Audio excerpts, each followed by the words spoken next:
Apresentaremos intitulado Reflexão sobre o desenvolvimento e aprendizagem em situações de ensino remoto ao longo da pandemia da Covid-19. Os autores compuseram esse trabalho sou eu, Flávio Macanha, Aniele Lima, Marcela da Silva, Carlos Zucolo, e docentes da pós-graduação Lato Sensu em Ensino de Ciências da Natureza e Matemática, Instituto Federal de Educação e Ciência e Tecnologia do Sul de Minas, campus Poços de Caldas. O planeta vive uma pandemia da Covid-19 ocasionada pelo vírus SARS-CoV-2. Em meados do mês de março, todos os estabelecimentos foram fechados com o intuito de desacelerar o contágio da doença. Desde então, estados e municípios vêm estudando, executando ações que possam reduzir o número de casos de pessoas contaminadas, paralelamente a tentar minimizar os prejuízos causados pela pandemia. E a educação foi uma dessas áreas mais afetadas, que continua sem previsão de retorno presencial na maior parte do país, uma vez que centros de educação infantil, escolas e universidades são locais de aglomeração e fácil disseminação do vírus. Com o distanciamento social, a alternativa encontrada para tentar suprir a aula presencial foi a implementação do ensino remoto emergencial, o ERE. Com este cenário, temos um sério comprometimento da qualidade da educação, que abrange desde as limitações de acesso a atividades aulas remotas, até quadros sistemáticos de depressão, ansiedade entre estudantes e familiares, comprometendo assim o ensino, seu desenvolvimento e a aprendizagem afetiva desses estudantes. Para os autores da atualidade, a aprendizagem e desenvolvimento não são as mesmas coisas, como aborda a autora. A aprendizagem constitui-se no processo de apropriação e transformação do saber, socialmente elaborado, não sendo imanente ao sujeito, mas construído na relação mediada pelo outro e pela cultura. A internalização das funções psíquicas é um processo eminentemente social, não tendo, pois, nenhuma chance de ocorrer fora desse âmbito interrelacional. Aos conceitos expostos pela autora, traz uma correlação entre eles, no qual a existência de uma relação íntima e complexa entre aprendizagem, desenvolvimento e ensino. Por essa forma, por estarmos há mais de 7 meses em casa e realizando o distanciamento social, a configuração do ensino mudou e, consequentemente, a aprendizagem e o desenvolvimento. Como já foi demonstrado antes, ambos necessitam de interação social, cultural e ambiental, pois atuam no seu aprendizado e na formação. A falta dessa relação vem sendo observada em todos os atores envolvidos na área da educação, que tem trazido alguns problemas emocionais, psíquicos, físicos e comportamentais.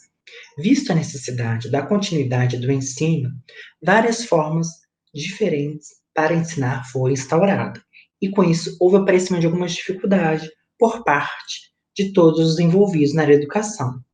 E a partir desse contexto, o presente estudo tem como objetivo avaliar o ensino remoto emergencial, assim como a aprendizagem e o desenvolvimento dos alunos em meio ao distanciamento social. E a partir disso, utilizamos como forma de metodologia a criação de um breve formulário via Google Forms, com perguntas pré-selecionadas, assim como a coleta de relatos sobre as impressões, observações de professores, alunos e outros autores envolvidos no ERE. Esses relatos foram disponibilizados de forma espontânea, então não era obrigatória a sua participação.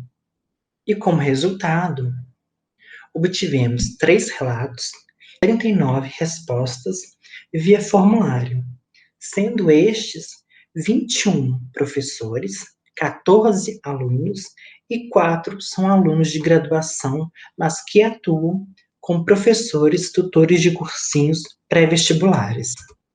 Enquanto os relatos, esses versaram sobre as experiências únicas de cada um perante a pandemia, explicitando de forma clara a dificuldade do ensino remoto, assim como suas aflições e sentimentos frente a todo esse cenário. E quando perguntamos aos professores em questão ao ensino remoto, muitos dizem que não está sendo avaliada no âmbito institucional, porém, quando é perguntado sobre o seu ponto de vista quanto à continuidade, a maioria relatam que pode continuar. Entretanto, a forma que está sendo avaliada pelos professores condiz de forma regular, né? Então, sobre o ensino remoto emergencial, temos que os professores e tutores acham que tal ação é a única maneira possível no momento. Porém, a mesma apresenta alguns entraves, como a não acessibilidade e sua eficácia. Temos também que, para as áreas de formação desses professores, todas foram contempladas pelo ERE, mas nem todos tiveram assistência por parte da instituição de ensino. Em relação aos aspectos emocionais, ao uso de tecnologias e o excesso de informação nesse momento de pandemia, muitos se queixaram de estar angustiados, cansados, tensos, sobrecarregados, ansiosos e nervosos, coisa que também se reflete sobre as questões que estão sendo mais difíceis de lidar no período da quarentena, como mostra o gráfico aí abaixo, que o distanciamento social ele é o mais notável, seguido pelas condições emocionais, relações familiares, físicas, saúde, saudade da família e amigos. E como forma de relaxar e se distanciar das fortes emoções e informações globais, muitos têm feito várias atividades como meditação, caminhada, yoga, ler livros, ver filmes, ouvir músicas, curtir os filhos e animais, artesanato, realização de desenhos e pinturas, plantio de plantas, e outras pessoas quase não têm feito atividade por não ter mais tempo disponível. E, de acordo com a maioria dos entrevistados, o ensino remoto emergencial é necessário para o momento, porém muito falho. Isso sobre o ponto de vista tanto dos professores quanto alunos. Existem vários relatos de que a instituição não se encontra se preparada e até mesmo disposta a fazer dar certo ao ensino de seus alunos. E o mesmo é visto em relação aos professores como facilitadores do processo de adaptação dos alunos ao ERE. A maioria relatou que obtiveram um certo tipo de apoio, porém muitas vezes os próprios professores se encontravam perdidos. E essas e outras avaliações negativas justificam-se pela grande mudança enfrentada por todos devido a uma nova rotina que altera o convívio social de todo mundo. E quando avaliamos propriamente dito os alunos, notamos que 57,1% relatam sofrerem pressão para um alto rendimento e produção nessa época de isolamento social.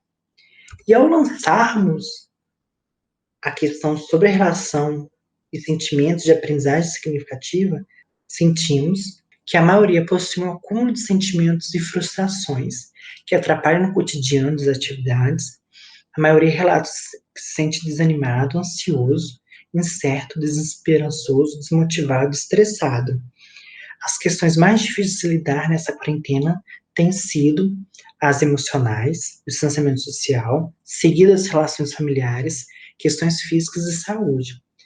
Esse acúmulo de questões emocionais e pressões podem levar o aluno a defasagem escolar, distanciamento e o vínculo entre os professores.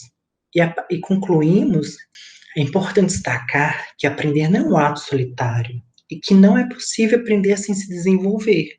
Com o distanciamento social, houve prejuízo no desenvolvimento devido à falta de interações e é importante buscar meios para manter o vínculo do estudante com a escola e buscar ampliar a qualidade de propostas mais significativas e pontuais.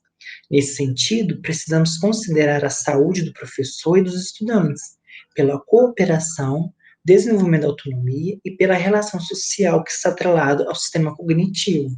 Após o rompimento de todas as atividades presenciais e diante de todos os relatos de consequências ruins dessa pandemia, é necessário que se pense em ambas as partes, alunos e professores, como partes essenciais para que o ensino e a aprendizagem aconteça. Agradeço e deixo um e-mail de correspondência.